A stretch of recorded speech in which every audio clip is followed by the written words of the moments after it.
Ayeturu, a coastal community in Ondo State, is under threat due to sea incursion. Over 1,000 houses have been destroyed, leaving many homeless.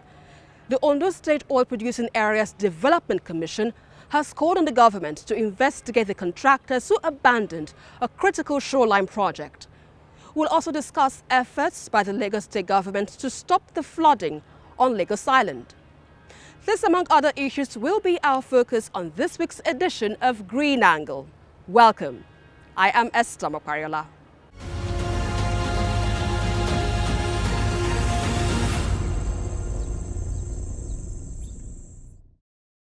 Ubonla community, where we have a jetty that harbors boats from about 400 villages and towns in Ilaje local government area of the state, and we're going to take a boat to see the effect of the sea incursion in one of these communities. It took us about 15 minutes to get to the sinking jetty in Ayeturu, a riverine community in Ilaje, SL, the local government area of Ondo State.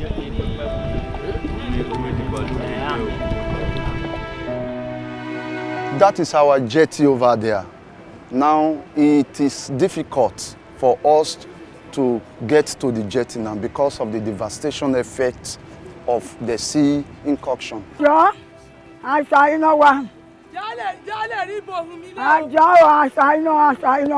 For close to 2 decades, the Ilaje people have waited for the construction of a shoreline protective wall. They are still waiting, this time with anger, pain and loss etched in their hearts. Reflecting on what remains of the happy city, residents watch as the historical settlement crumbles under the weight of the seas. The city, which was built in the 1940s, about 15 to 20 kilometers away from the seas, is now a shadow of itself. Every day now, men and women, we sleep where we see. So we are appealing. It is excruciating. It is painful. We are appealing to the federal government and all other relevant agencies to please, for crying out loud, to come to our aid. We don't have anywhere to go. This is our land. Endless cry from these residents in Ayeturu, a riverine community in Ondo State, is yet to get the attention of relevant authorities. While the government looks away, the community is gradually fading into the history books, with thousands already displaced by the ocean surge. We have the low tide and the high tide. As it stands now, we're experiencing high tide. And this is high tide now. And it's within the range of 6 hours interval. So it gets higher? So it's higher than, in fact, in the next 1 hour now, we might not be able to stand where we are standing now, because it must have been higher than this one. That so you're about 7-8 feet? Yes, 7-8 feet high, most times. The tide is high. It's a race against time for residents of Ayeturu. What can they save? Where will they go with their families? It's difficult for most of them to dismantle buildings they erected with love and sweat. But if they don't, the sea that was once their friend will destroy the buildings and take the lands as its own.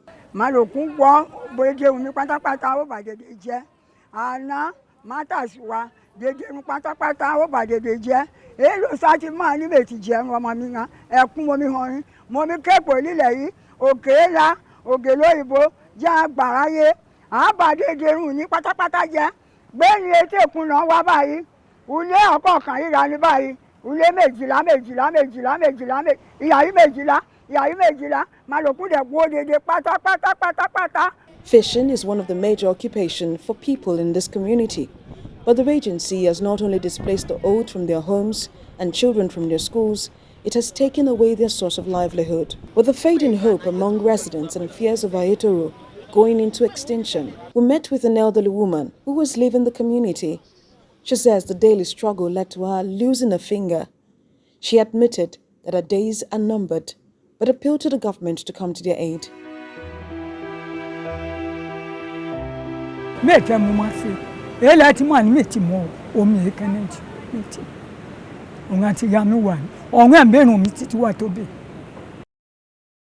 These communities are hanging onto the last thread of hope. Line protection contracts was awarded in 2004 by NDDC.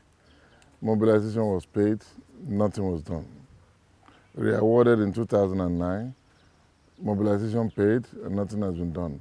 It means that the experts emphasize these issues as far back as 2004, but nothing has been done.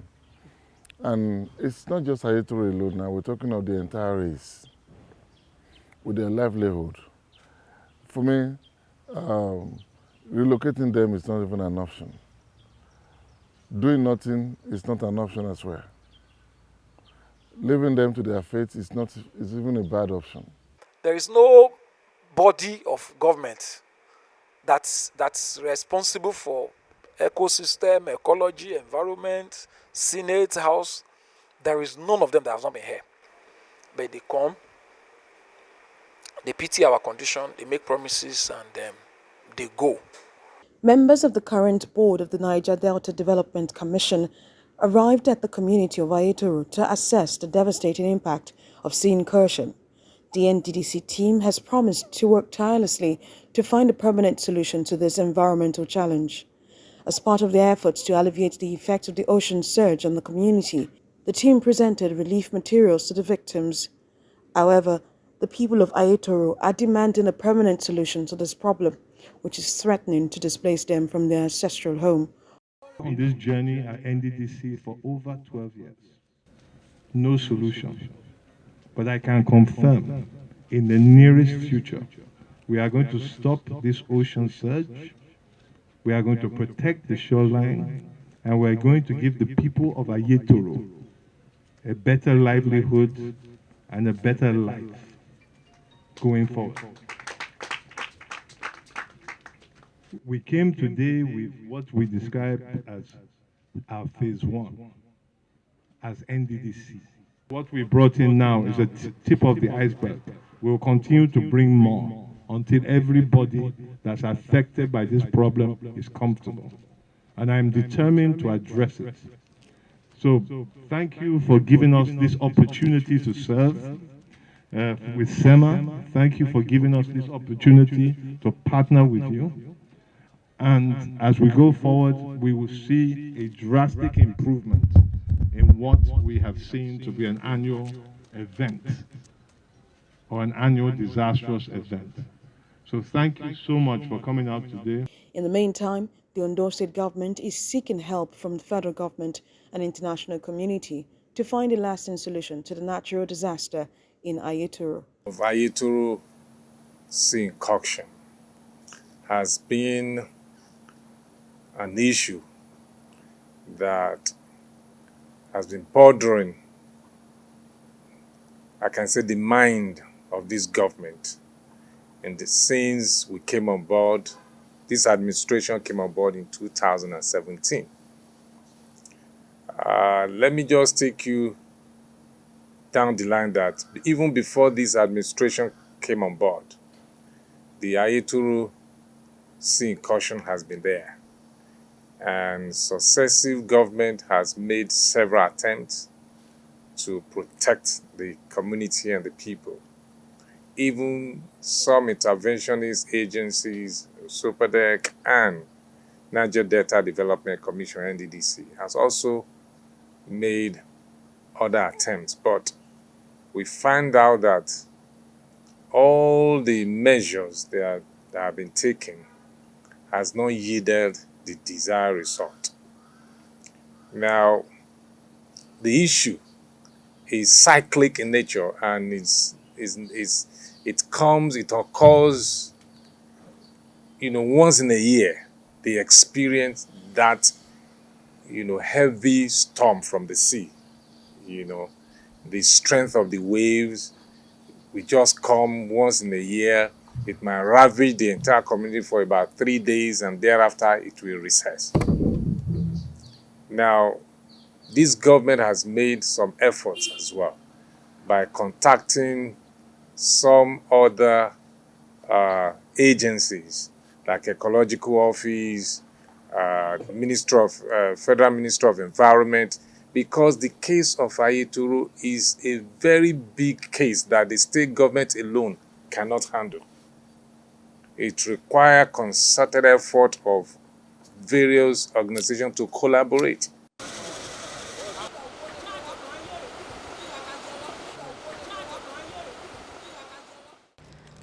Lagos State government says the constant flooding being experienced on Lagos Island will cease by July. Permanent Secretary, Office of Drainage and Environmental Services, Lekan Shodende, said this during an inspection of an ongoing construction aimed at channeling water from the canal at an upscale market into the lagoon. Last year, viral videos emerged on social media showing how floods ravaged some major markets in Lagos Island. Residents and traders at Oroyiyi, Ojogiwa, Idugoran and Jankara have had to contend with sweeping through these polluted waters every rainy season. Water go carry person go. This period is no different, as the rainy season has further made their situation unbearable. Following this concern, the Lagos Ministry of Environment revealed that the state is working tirelessly to resolve the lingering issue. The state has just acquired high-powered pumping machines designed to evacuate water from the waterlogged areas, which causes the constant flooding into markets whenever the rains begin. Historically, we know that Lagos Island is low-lying. The predominant area that is actually affected is the Okwawu area. Any small rain, even if other areas are dry, there's no time the drain, but Okwawu will be flooded because it is very, very low. Getting natural energy to discharge into the lagoon is not feasible. So we in the ministry now propose to have a pumping station. For you to move water, either move by gravity or artificially by pumping. So what we're doing now is we're going to create a diversion channel that will bring the Evans collector to the Jankara collector, where we're going to create a sump. We're going to, introduce, big turbine pumps, 3 million liters per hour capacity. Each pump is going to be able to move 3 million liters in 1 hour. We're installing 3 pumps. And this sump will be a 20 meters by 20 meter length and breadth by almost 6 meters deep into the ground. We're doing another discharge channel that is going to discharge higher than the level of the lagoon. So at no time would the lagoon be able to flow back into the island like we used to have now. With projections that coastal cities like Lagos could disappear by the mid-century due to rising sea levels, the state government revealed it is doing all it can to ensure it adapts to the new climate reality. Projections for climate change says that the sea level will rise by how many meters in 100 years? By 3 meters in 100 years. So if you want your house to still be standing in 100 years, you need to build above that level of anticipated sea level rise, isn't it? And so the master plan we have, the drainage master plan for the ministry, says you must go 3.75 above the mean sea level now. That means, so going into the future, the ocean will be rising. That's why it never used to be like this. And it never was like this. But because of climate change, the lagoon is rising because of the ocean effect. And it's going to be like that until we've all gone. So we need to be able to prepare for that time. Whoever is going to be building in the future must take that into cognizance. While works are still ongoing, residents were asked to desist from dumping refuse into drains and canals and take ownership of the environment.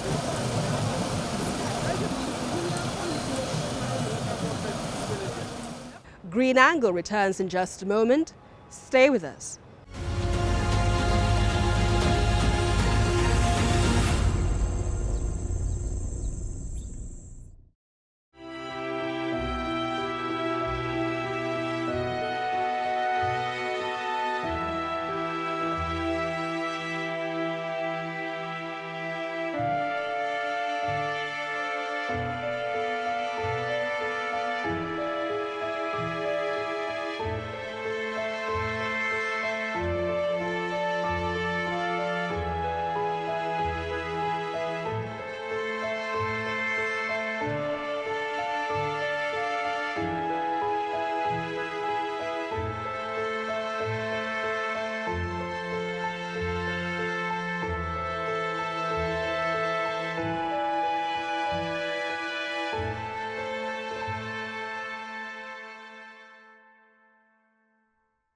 Environment activists say everyone needs to take action in preserving this planet for the sake of future generations.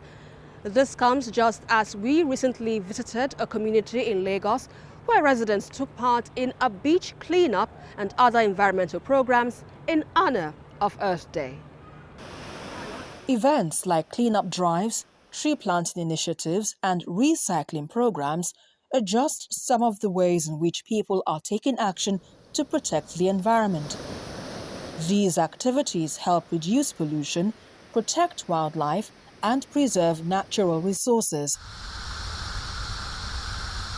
Environmental activists advocate adopting significant changes to live more sustainably and switching to renewable energy sources like solar, wind, and hydropower in order to reduce dependence on fossil fuels and lower carbon footprint. Nature is our life support system, and we're damaging it. And if we continue the damage in this way, we're going to damage her beyond control.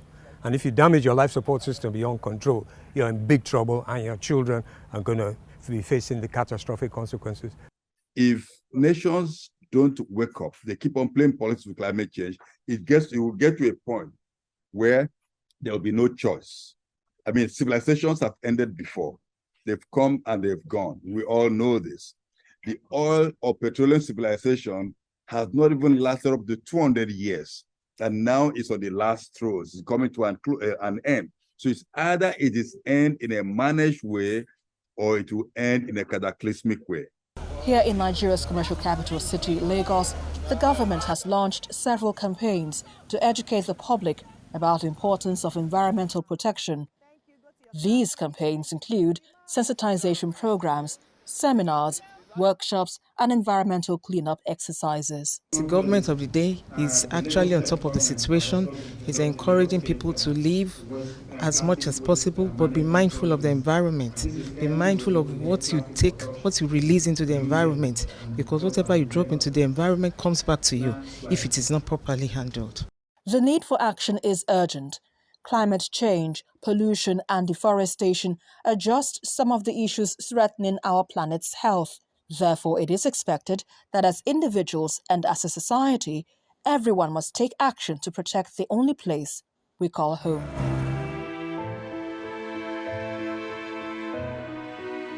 The Earth, as we know it, is facing many challenges, including climate change, deforestation, and pollution, which are all impacting the lives of its inhabitants.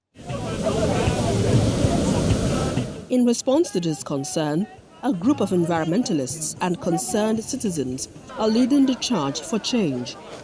They believe that small steps can make a big difference in preserving and protecting our planet.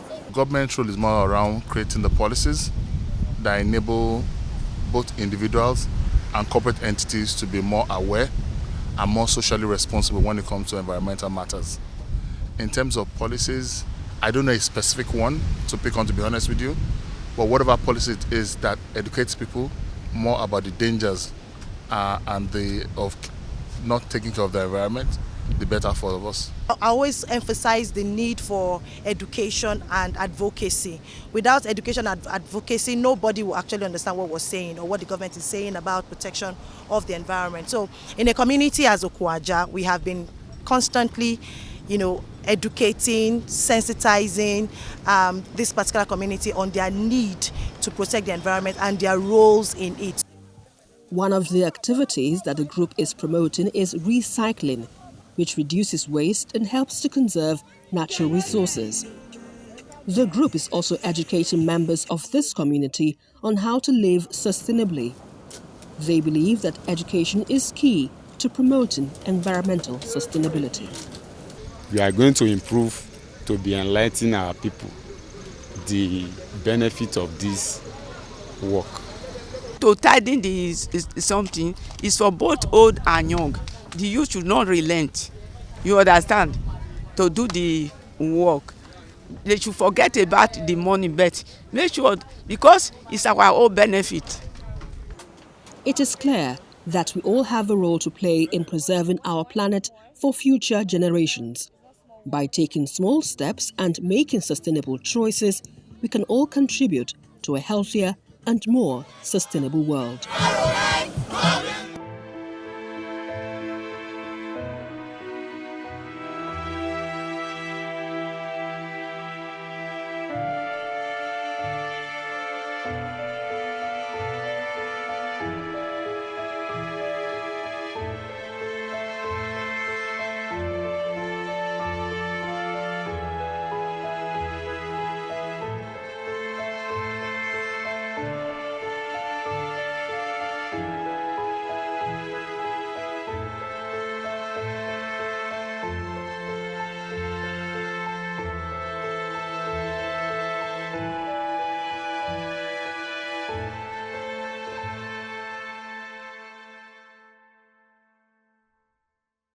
And that's about it on this week's edition of Green Angle. Until I come your way next time, remember, together we can build a sustainable world. I am Esther Makwariola. Bye for now.